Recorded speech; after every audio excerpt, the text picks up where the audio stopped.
Welcome to Frightsize-weirdness. This is a 10-season series of various serial killers, disappearances that are still unexplained to this day, also underwater mysteries and various other strange goings on. So let's begin the series with serial killer H.H. Holmes. Born as Herman Webster Mudgett in Gilmanton, New Hampshire on May 16, 1861, his parents descended from some of the first English settlers to the area. Herman was his parents' third born. He had an older sister Ellen, older brother Arthur, and a younger brother Henry. His father was a farmer from a farming family. They were also devout Methodists, and his father was also a violent alcoholic. Despite having to deal with an alcoholic father daily, Holmes excelled at school, which is where his fascination all began. He would be bullied at school due to classmates being jealous of how well he excelled. In an attempt to scare Holmes, his classmates marched him down to the local doctor's office, dragged him inside, and made him stand face to face with a skeleton, and placed a hand upon his face.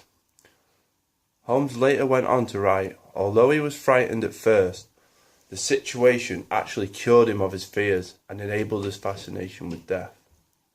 Holmes soon became obsessed with death and later started a hobby of dissecting animals. At the age of 16, Holmes graduated high school and took teaching jobs in Gilmanton and later in Alton, New Hampshire. On July 4, 1878, he married Clara Lovering in Alton. They later conceived a son who went on to be a certified public accountant and served as city manager of Orlando, Florida. At 19, Holmes enrolled at the University of Vermont but left after 1 year as he was unsatisfied with the school. Holmes entered the University of Michigan's Department of Medicine and Surgery in 1882 and graduated in 1884. After passing his examination, while enrolled, he stole corpses, took them back to his home, disfigured them, and claimed that the deaths were accidental to claim on insurance policies that he himself had taken out. His marriage soon fell apart, so he abandoned his wife and son. Holmes took various jobs over the following few years and continued his scams. He eventually moved to New York. A rumour quickly spread.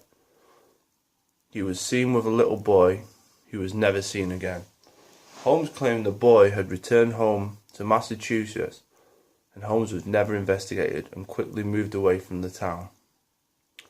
Holmes later moved to Philadelphia. He got a job in a drugstore, where yet again another young boy died after taking medicine that was bought from the store. Holmes denied any involvement and again quickly left the city. Before moving to Chicago, this is when he officially changed his name from Herman Webster Mudgett to Henry Howard Holmes. This was to throw anyone off his scent from all previous scams and stop them catching up with him. And the legend was born, H.H. Holmes. Holmes was a bigamist in the third degree. He married 3 times. Although he filed for divorce from his first wife, it was never finalised. He married Myrta Belknap in Minnesota. He had a daughter with Myrta. She went on to be a public school teacher. Holmes then married Georgina Yoke in Denver, Colorado, while still married to his previous spouses.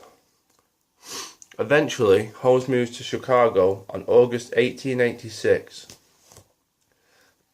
He came across a drugstore, and before he knew it, the owner, Elizabeth S. Holton, gave him a job. He also proved to be a hard-working employee. The drugstore was stationed on northwest corner of South Wallace Avenue and West 63rd Street in the Englewood neighborhood. Soon after Holton's husband died, Holmes offers to buy the store from her, and she accepts. Holmes purchased the store with mainly funds obtained by mortgaging the store's fixtures and stock. The loan was to be repaid at $100 a month, which in today's money is around $2,500. So anyway, upon Holmes purchasing the store, Holton was never seen again. To regular customers, he said she moved to be with family. Now this is where it gets a lot more weird. After purchasing the store, he then purchased a 3-story block-long hotel building. This was locally dubbed the Castle due to its massive size, measuring in at 162 feet long and 50 feet wide. The actual name of the hotel was the World Fair Hotel.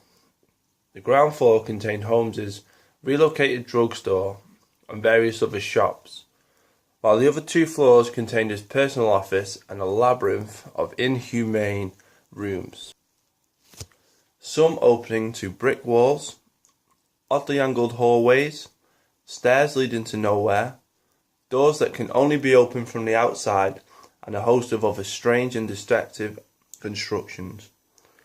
Holmes fired and hired a number of workers using the reason the work was unacceptable or incompetent. The real reason, however, was much different.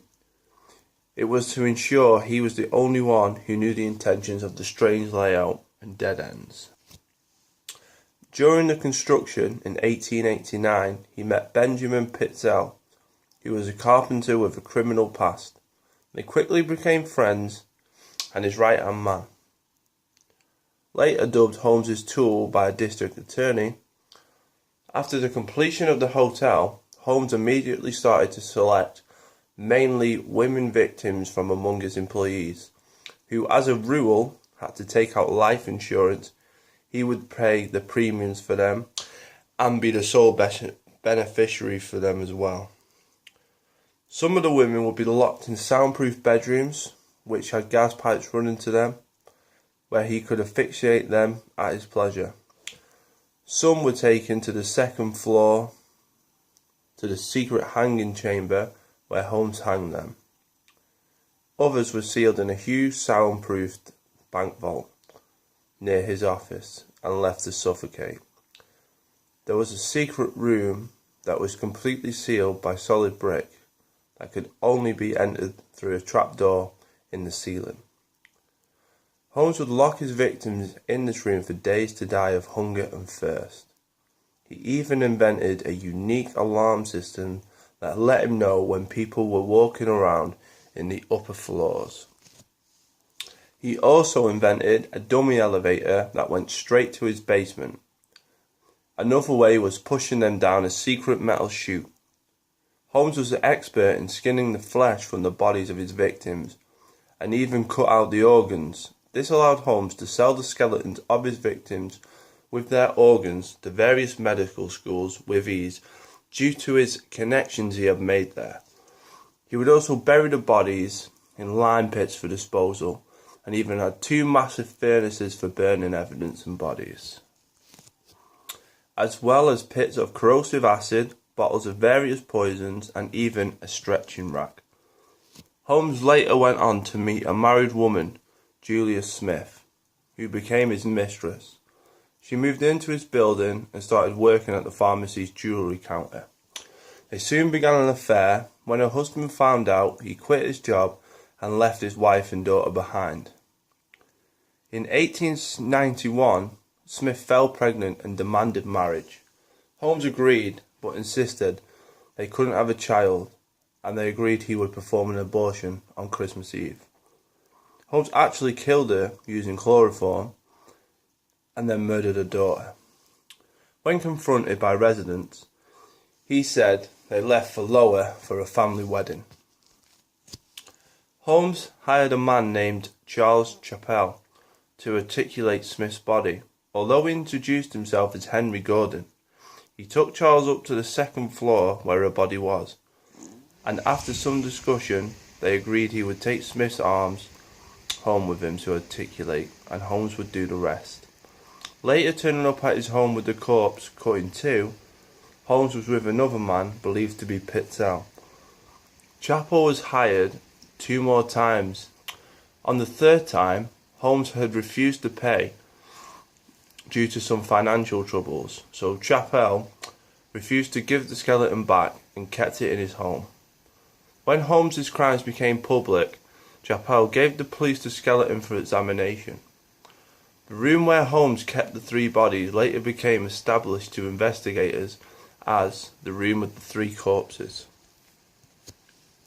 Holmes met a railroad heiress named Minnie Williams while on business in Boston, again introducing himself as Henry Gordon.